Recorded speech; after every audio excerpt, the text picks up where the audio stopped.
100년 전쟁 기간에 군사행위로 말미암아 법적 심판의 대상이 된 많은 사건들 가운데 오베르는 일대에서 악명을 떨친 용병대장 에메르고 마르시의 사례는 자세한 관련 기록 덕분에 그 전말이 잘 알려져 있습니다. 프랑스 리모주 인근 귀족태생인 에메리고는 부친을 여인 뒤 영국인 기사들의 후연 아래 성장했고 결국 잉글랜드 왕과 랭커스터 공자에게 신서를 바쳤습니다. 그는 영국 측의 가담한 그랑드 콩파니의 용병대장으로 리무젠과 오베르느 지방의 여러 성을 점령하고 일대를 약탈했습니다. 그러나 1390년 리처드 2세와 사르 6세 사이에 칼레 외곽의 레랭겜에서 체결된 휴전조약이 그에게 암문을 들이우기 시작했습니다. 조약의 조건에 따라 점령 중인 모든 성을 반환하여 휘하의 부대를 부양하기가 어렵게 되자 그는 방비가 허술한 라로슈 방데스 성을 점령하고 인근 지역에 대한 무자비한 약탈을 자행했습니다. 주민들의 원성과 탄원으로 샤르 6세와 그의 삼촌인 베리 공작 창은 토벌대를 보내 성을 포위했고 원군의 청화를 빗방울로 애쓰던 에메리고는 결국 체포되어 파리로 호송되었습니다. 그는 감금된 채로 법정의 심판을 받게 되었습니다. 신문 과정에서 에메리고는 자신은 영국 왕에게 충성하였고 줄곧 정당하게 싸우다가 포로가 되었으므로 응당 몸값을 내고 석방되어야 하며 휴전 이후에 라로슈 성을 점령한 것은 아르마냐 백작의 채무 불이익에 대한 보복수단이었고 그 뒤로도 철수하지 않은 것은 랭카스터 공작으로부터 이면 지시를 받았기 때문이라고 항변하였습니다. 그러나 그의 주장은 받아들여지지 않았습니다. 그의 부친은 니모주 주교의 봉신이었고 그 역시 프랑스 시민인데도 프랑스 왕에 맞서 온갖 약탈과 방화 등을 일삼았으며 휴전 이후 그런 행위를 지속한 것에 대한 해명 또한 믿을만한 근거가 없다는 것이었습니다. 재판 끝에 사형이 선고된 그는 참수된 후 능지처참되어 파리의 내 성문에 표시되었습니다. 여기서 흥미로운 것은 이 사건 자체가 아니라 재판에서 쟁점이 된 사안, 즉 피고 측이 애써 변호하고자 했으나 받아들여지지 않은, 그래서 결국 그를 처형장으로 끌고 간 문제들입니다. 먼저 에메리고는 자신이 프랑스 땅에서 태어났음에도 줄곧 영국 왕의 편에서 복무했기에 자신은 정당한 전쟁의 포로로 취급되어야 한다고 주장했지만 재판관들은 자신이 정당한 전쟁의 포로라는 피고의 주장을 받아들이지 않고 그를 프랑스인으로서 프랑스 국왕의 거역한 반역자로 판단한 것입니다. 그 다음으로 에메리고는 자신의 휴전조약 위반이 개인적인 채무 문제와 위로부터의 은밀한 명령에 따른 것이라고 주장했지만 재판관들은 이를 모두 근거가 없는 것으로 보고 인정하지 않았습니다. 어쨌든 휴전조약을 어긴 것은 국왕의 위엄과 명예에 대한 명백한 침해인 까닭에 결국 반역자가 될 수밖에 없었으며 그는 반역 죄인으로 판결이 났기에 참수당한 다음 능지처참까지 당해야 했습니다.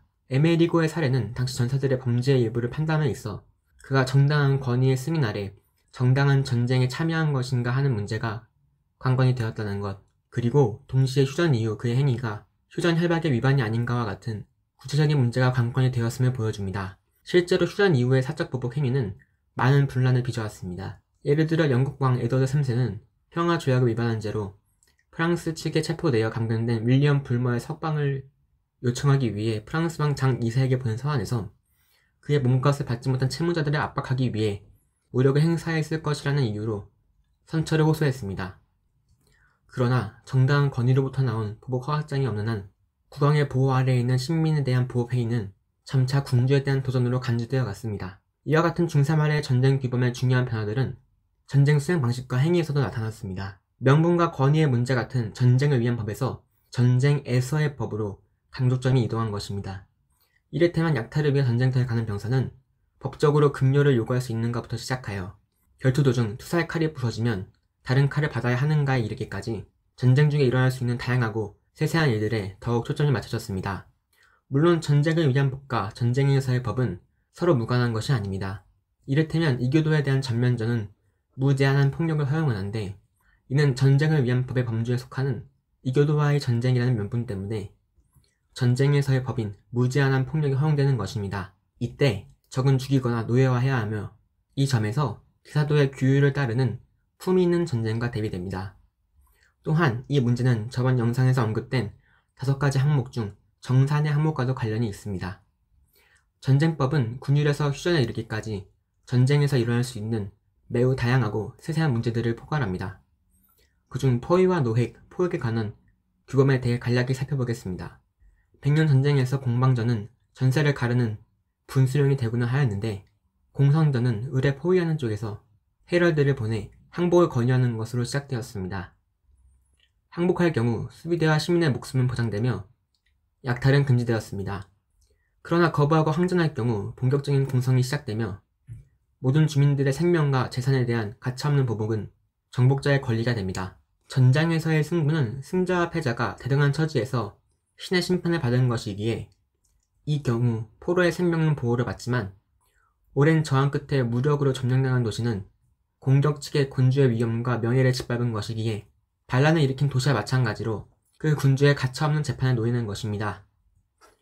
또한 약탈과 파괴는 전쟁의 일상적 풍경이었기에 이러한 문제는 중세 말의 전쟁법에서 가장 기준 있게 다루어졌습니다. 무제한한 살상이 허용되지 않는 기독교인들 사이의 전쟁에서는 노예기나 포획 같은 전쟁의 폭력에서 면제되는 대상들이 있었습니다.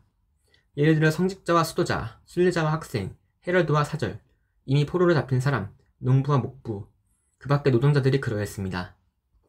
물론 무기를 들거나 적군편에 도움을 주어서는 안 된다는 단서가 있습니다. 또한 실제 전장에서 이루어진 것이 아니라면 그것은 정당한 노획이나 포획이 아니었습니다. 노획을 통해 얻는 전리품은 어느 시대에서나 전사들에게 아주 중요한 요인이었고 잦은 분쟁의 원인이 되기도 하였습니다. 로마인들의 전쟁처럼 모든 군인이 국가의 공익을 위해 복무한 것이라면 이익 또한 공평히 나누어야 할 것입니다. 그러나 국가로부터 봉급과 연금을 받는 로마의 군인과 달리 중세의 군인은 혜택에 비해 스스로 감당해야 할 비용과 위험 부담이 훨씬 컸습니다. 예컨대 그는 저에게 포로로 잡히면 그 자신이 몸값을 치러야 했습니다. 그래서 이 시대 노예에 관한 전쟁법의 관심사는 전쟁의 공익성과 군인 개익의 사익이라는 두 가지 상반되는 원칙을 잘 조화시켜 둘 모두를 적절하게 충족시키는 것이었습니다. 봉급과 무장을 지급받고 복무하는 군대의 경우 노획물의 일정 부분은 군주에게 돌아왔습니다.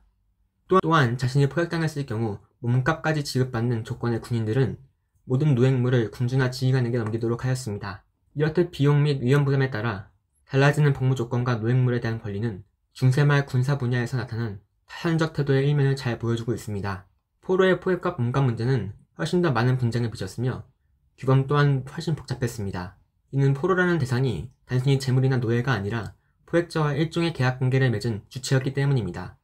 이 관계는 주종관계와 마찬가지로 포획자가 그의 포로에서 서약을 받음으로써 맺어졌습니다. 포로는 포획의 상징으로 자신의 오른쪽 장갑을 압류한 그 주인의 정당한 권리를 인정하고 그의 합당한 요구에 충실히 복종할 것이며 그의 채무를 이행하지 않을 경우 어떠한 제재도 감수하겠다는 것을 서약합니다. 그 밖에 몸값의 액수와 지불 조건, 억류 기간의 처우와 생활비용 등 세세한 사항들을 명시하고 가능한 경우 보증인을 세웁니다. 일단 이렇게 서약을 하고 나면 포로가 탈출하거나 갑자기 전세가 바뀌어 구출된다 해도 그 의무에서 벗어날 수 없었습니다. 포획자 또한 일정한 의무가 있었습니다. 그는 포로의 생명을 위협하거나 고문을 하거나 그의 명예에 반하는 행동, 이를테면 배신 등의 행위를 강요할 수 없었습니다. 한편 포로가 몸값의 지불을 이행하지 않을 때 그에게는 몇 가지 대응책이 있었습니다. 가장 간단한 방법은 무력이었고 복잡한 방법은 재판을 해부하는 것이었습니다. 그리고 가장 효과적인 방법은 포로의 명예를 훼손하여 흔히 포로가 든 기사의 문장을 거꾸로 뒤집는 등의 모욕으로 압박하는 것이었습니다. 당시 귀족 신분이 기독교 세계 어디에서나 귀족으로 인정을 받는 것과 마찬가지로 기사는 특정한 지역이나 조직의 일원이 아니라 기독교 세계의 보편적인 직업으로 취급되었으며 따라서 명예 코드에 위반은 모든 법정에서 심지어 적진의 법정에서도 다뤄질 수 있었습니다. 요컨대 국왕으로부터 말단 전사에 이르기까지 보편적으로 공유된 전사 계급의 명예 코드가 중세 말 전쟁 수행에 관한 공통적 구dom의 토대가 되었다고 할 수 있습니다. 오늘의 영상은 여기까지입니다. 시청해주셔서 감사합니다.